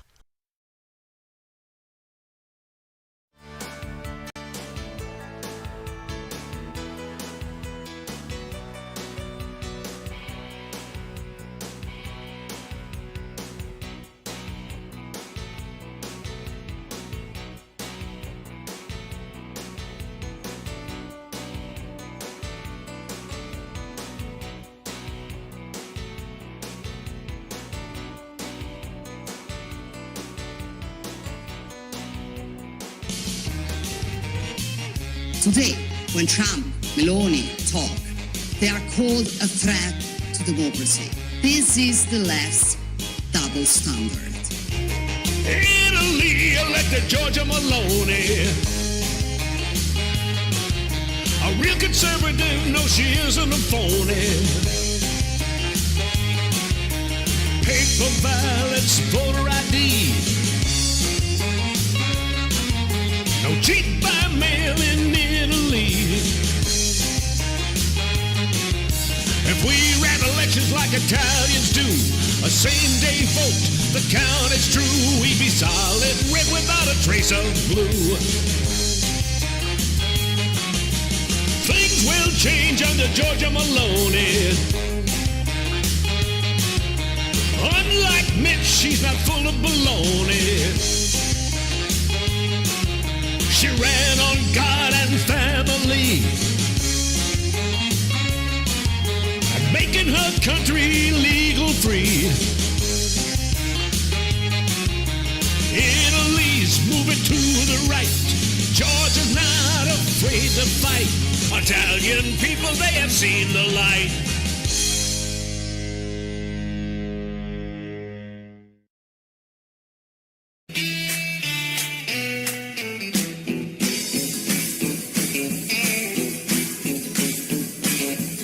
I am sending troops to Memphis, Tennessee, 'cause it looks like Memphis could use some help from me. The mayor has done nothing to put criminals away.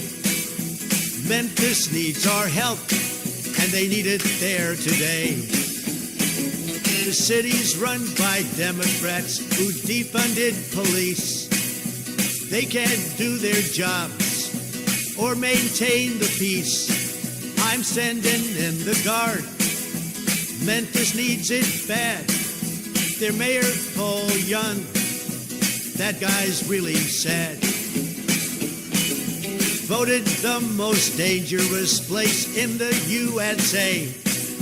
Wouldn't want to live there. Wouldn't want to stay. Sending in the guard.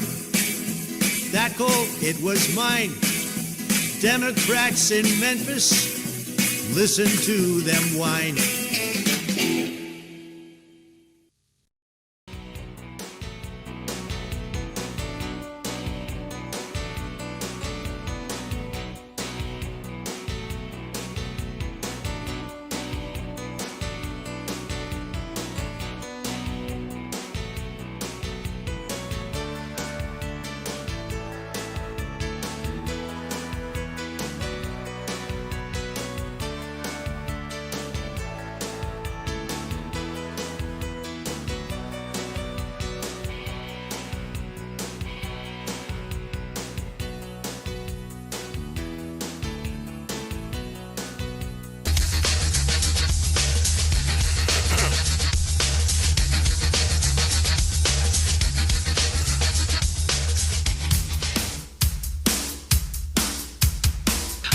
Early voting numbers are massively up, like 500% in certain boroughs. At this point, 735,000, more than 735,000 people have come out to early vote. Now, in 2021, at this time, that was 169,000 people. And early polling is showing that the majority of those people who are coming out to early vote are over the age of 55. That's not Mamdani's base. So there are good signs right now that we're seeing a massive turnout in voting, unlike any other election. And it's possible a lot of these people are not coming out to vote for Mamdani. We will see. A lot of the people that I talked to, including Newsmax Rob Finnerty, they're pretty convinced that Zoran Mamdani is going to be the next mayor of New York. He appeared quite crestfallen when I spoke to him, but I honestly don't know what to expect. I think this is a very different election. You had this guy sneak in, and he has been obviously fluffed by the media, and it's been a fait accompli. He was going to become the mayor. Everybody's convinced of it. Why even bother? He's ahead by however many points. We will see. Nan Hayworth, the first female MD to serve as a member of Congress from New York, and one of my favorite people. Nan Hayworth is on the Newsmax Hotline. Hello, Nan Hayworth. How are you today? Well, I am cheered to hear your voice. Well, thank you. I try to use joy and patriotism and comedy when I can. Yeah. I don't think it'll be very funny if Zohran Mamdani becomes the mayor of New York. What are you thinking? No. What are you thinking? Yeah, I think it will put pay once and for all to the notion that New Yorkers are hard-bitten sophisticates. I will say that. Yeah. I mean, boy, did they fall for a snake oil salesman in this guy. I know. And it's not as though the flashing warning signs haven't been there.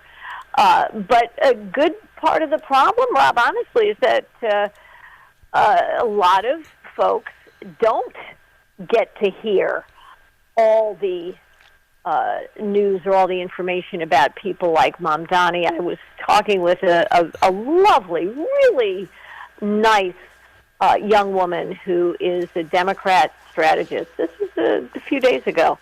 And I asked her if she'd seen the video of Mamdani talking about how when the boot of the NYPD is on your neck, that's red flag number one, of course, it's been laced by the IDF. A giant red flag, number two. And she said, gee, no, she said, well, I'm hoping for the best with Mamdani, Oh, dear God in heaven. Are you kidding me? Yeah. I'm hoping for the best with an Islamist. Yes, exactly. But she had not seen that video, nor had she seen the video of him in a caftan and not a suit. Again, not that I care what he wears, but not in his... What about this? What about this, Nan? What about this? This is last night, Rob Finnerty's show on Newsmax. Here is the final message from Zohran Mamdani to voters. I'm not kidding. This is what he put out. And Zohran Mamdani, the 34-year-old, always smiling, snake oil salesman, isn't even pretending anymore. He's so confident he's going to win tomorrow that he delivered his final message to millions of New Yorkers in Arabic. مرحبا أنا اسمي زهران ممداني وعم رشح حالي ليكون العمدة الجديد في مدينة نيويورك. بعرف شو عم تفكروا شكلي كأني سهر. I'm not thinking there's a bigger red flag than delivering your damned final message to voters in a language that most can't understand, that being the same language that the Islamists who took down the Twin Towers spoke. I mean, honestly, how many red flags do you have to see, Nan, for God's sake? Well, I couldn't agree more, and especially, Rob, and I'm married to a nice Jewish boy from New Jersey who's always been a Republican, so we're not a mixed marriage, even though I'm a Lutheran. Both Republicans, but that's the way you figure that out. But he has never been able to understand why his fellow Jewish Americans, why so many of them, especially in our generation, we're boomers, are so trusting of someone like a Zohran Mamdani and are willing to vote for him. And there are young Jewish New Yorkers who are on his team. And it's not as though he hides his antipathy toward Israel. Look, by extension, as we all know, when you rail and inveigh sufficiently vehemently against the state of Israel, it is the Jewish state. Eventually, that hostility also directs itself toward Jews all over the world, including in this country. I think part of it is the self-loathing Jew, which I've been talking about for a very long time. There is a self-loathing liberal as well. There's a self-loathing liberal. The same person who would say, I want to be a trans woman living in Gaza. Okay, good luck with that. You're going to get slaughtered. You're going to get thrown off a building. I think it's a little bit of that self-loathing. I think it's putting politics ahead of your faith. And I also think there is something to this pathos that women fall in love with death row inmates. I think I don't know what the hell it is, but that's what's going on. You saw this with what's his name in New York who killed the banker. Luigi Mangione. Oh, but he's so handsome. He's so handsome and charming, and he's got a nice smile like Zohran Mamdani. I don't understand it. I don't understand why you would get on the train car to the death camp voluntarily. I really don't, but that's the kind of mindset that's going on here, Nan. No, well, I think it's a couple of things. Number one, it is there is the Jewish principle, tikkun olam, take care of the world, and these are people who, just apropos of my young Democrat friend, who could not be a lovelier young gal, she just doesn't understand the facts of the world, sadly.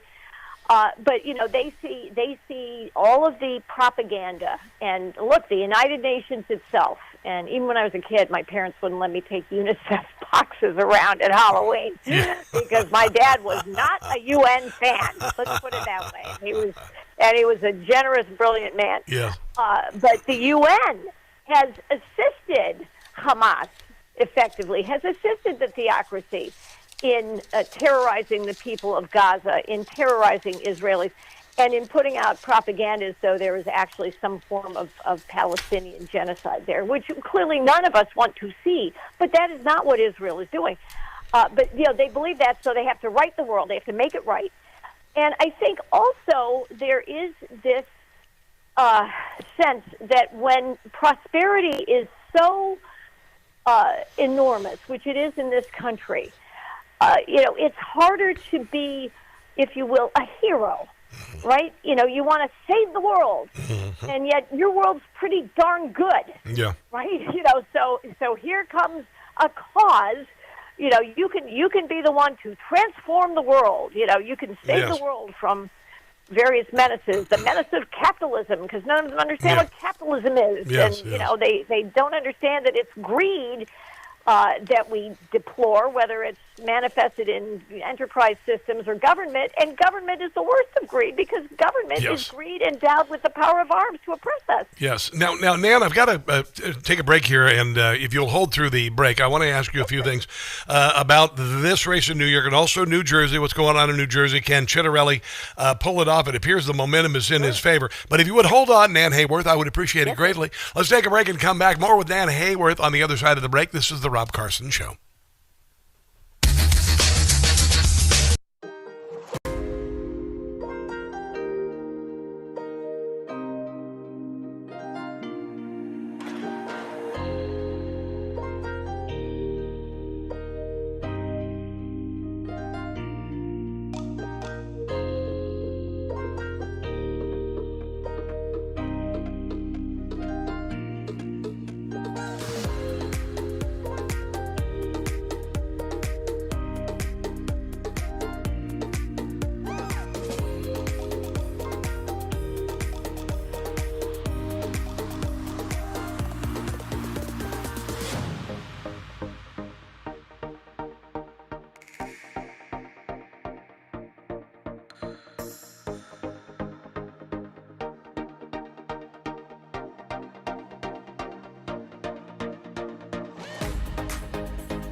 com.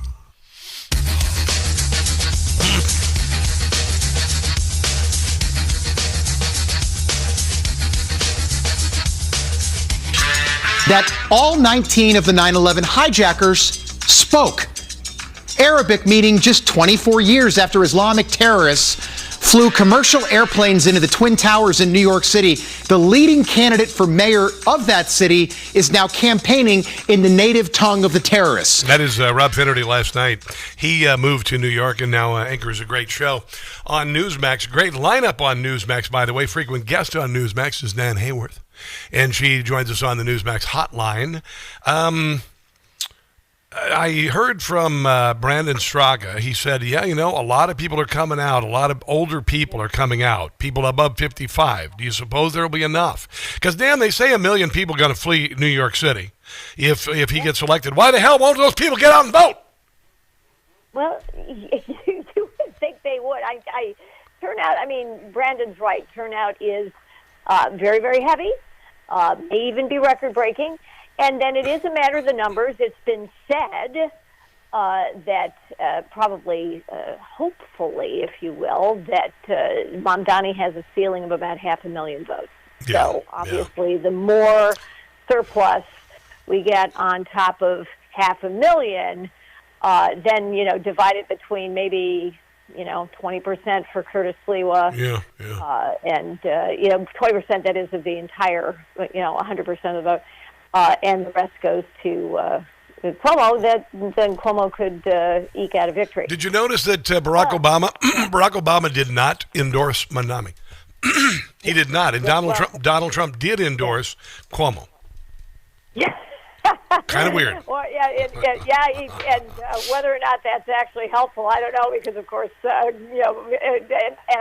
would love for it to be helpful. Don't get me wrong, and there are definitely plenty of New Yorkers for whom that would be a positive, obviously. And look, President Trump is expressing the same practical, strategic voting that most of us are. None of us loves former Governor Cuomo. We all understand his weaknesses, but literally it's the devil who will almost undoubtedly do less harm to New York. Well, and he wouldn't be worse than de Blasio, right? He would not be worse than de Blasio. No. I think he'd arguably be better than de Blasio. I think he and Jessica Tisch, the current police commissioner, who is a shining star, would do great. And let's not, Maud Marin for DA, Manhattan DA, has not gotten nearly enough attention, and she's a great candidate, former Democrat, now a Republican. Between Maud Marin and Alvin Bragg, the New York Post obviously endorsed Maud Marin. She would be, New York City would be infinitely better off if we could get Maud Marin into office. It'd be even better if the Republican Party could pull its head out of its butt and put a candidate on the ticket who is dynamic and exciting and younger. What the hell? I mean, you got a state that's so bloody populous. How in the hell can you not come up with somebody better than? Nothing against Mr. Sliwa, but his days are over. Well, and unfortunately, there is a perpetual candidate quality that just tends to lend to an air of staleness, or this person can't win. And sadly, Mr. Sliwa has run several times and never won because the odds are very much stacked against a Republican. But Andrew Cuomo could do quite sane things for the city of New York. Number one, in terms of public safety, because that's the one thing that Zoran Mamdani can damage very directly away, is his interaction with, as mentioned, Jessica Tisch, the amazing police commissioner, actually cares about the force, cares about public safety. She is a Democrat. She is a sensible Democrat. There are a few, and we have to cherish them in the state of New York. But, whether or not they would actually be able to work together, it'll be his fault if they can't. I talked with a knowledgeable person about the police in general, but who said, maybe she'll run for mayor, which would be if Mamdani wins. And maybe she will. Let's pivot to New Jersey. Do you live in Jersey, by the way? Where do you live?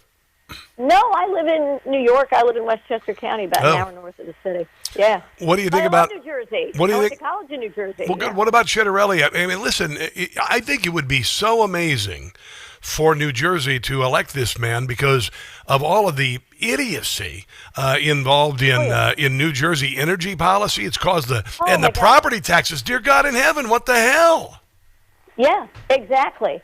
And it does make you wonder what holds people back from not running to the polls and voting for Jack Ciattarelli, and having him have like a 70% victory. Yeah. What the heck are you folks voting for? Well, I don't know what it is, Nan, but like Maryland, for instance, I lived in Maryland for a dozen years.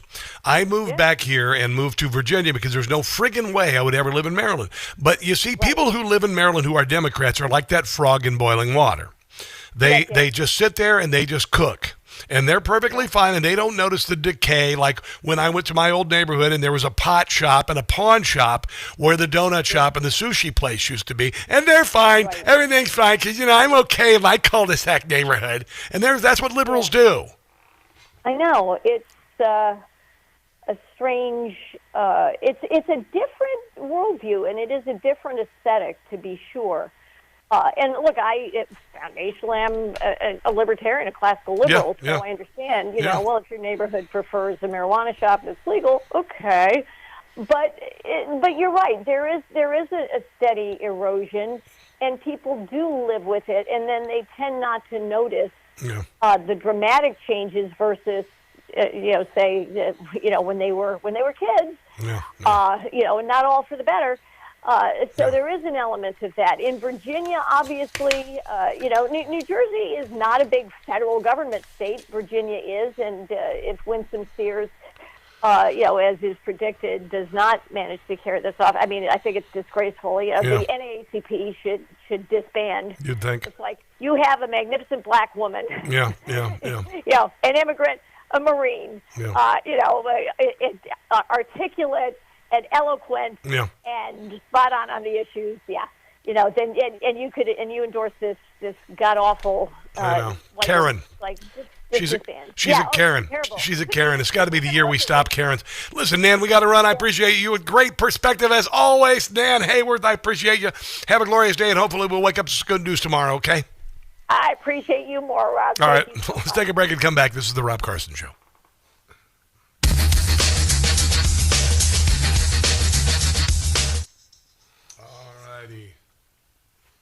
All righty. I'm going to play that parody Jim Gossett did. I think here in a few minutes. Hello, everybody. How are you? Let's see who's watching over here. Shelby Inslee, 1999-61. Hello, Shelby. How are you? And Tennessee Guy, 85. What's up? Hello. Welcome to the show. Merlin Wizard 1000. Good to see you guys. Let's move over to the Facebookage, Vicky. I'm rooting for W. Sears. We'll see. I don't know, guys. I like Winsome Sears. She's not the most dynamic candidate. That's the issue I have with her. She's not a dynamic candidate. And you need some of that. And I'm not all that. She's not a Trumper. She's more establishment than I would like. So that's the only issue I have with her. But I want her to win. Dear God in heaven, she'd be better than Karen in SDGP 610 says, Rob, here every day on my way to pick up my boys from school, raising 4 great all-American boys. Well, good for you, kiddo. Good for you, SDGP. Well, that's very complicated. Why don't you just call yourself, Kick-Ass 101 or something. And SDGP, what? 610? How am I supposed to, what? You got to come up with some easier names here. Like Tennessee Guy 85. That's good, because you're Tennessee Guy, you're probably born in 1985, right? Am I wrong? You live in Tennessee and you're born in 1985? Kind of makes sense. I go by Rob Carson Show, because my name's Rob Carson and I host a show. So there's that. Anyway. Gramad times 59 over there. Dookie Bear on Rumble as well. You're easy to remember, Dookie Bear. Here we go. Can I have 3 minutes here? 3 minutes.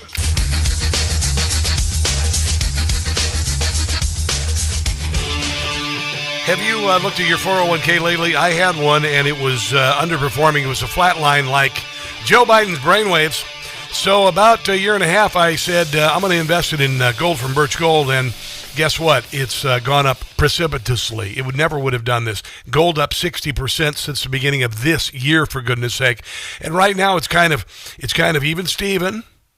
Might be a good time to get in. It's $4,000 an ounce. You would have said that last year to say no friggin' way.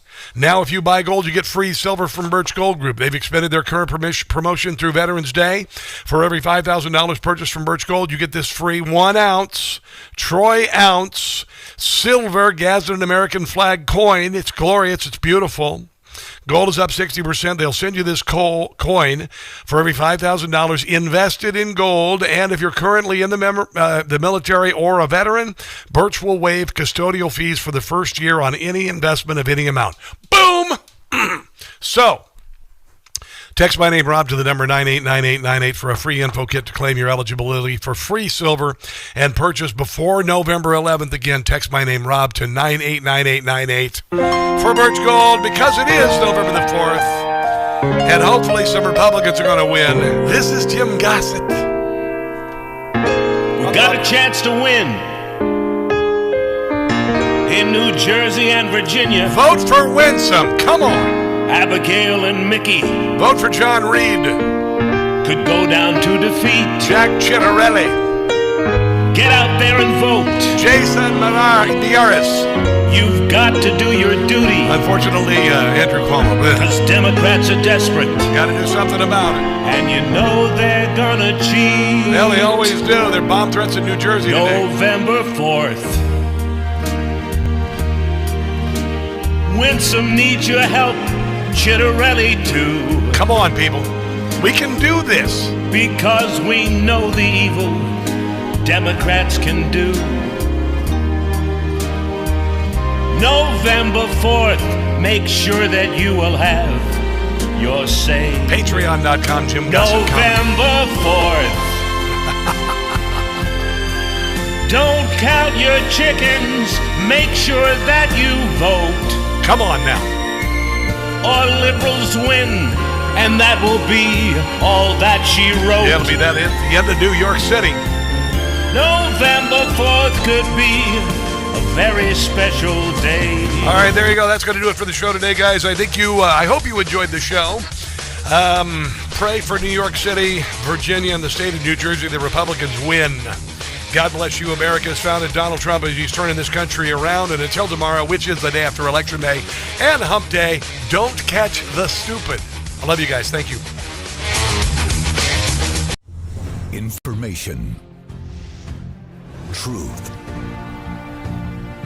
is freedom. Is Newsmax. It's real news for real people.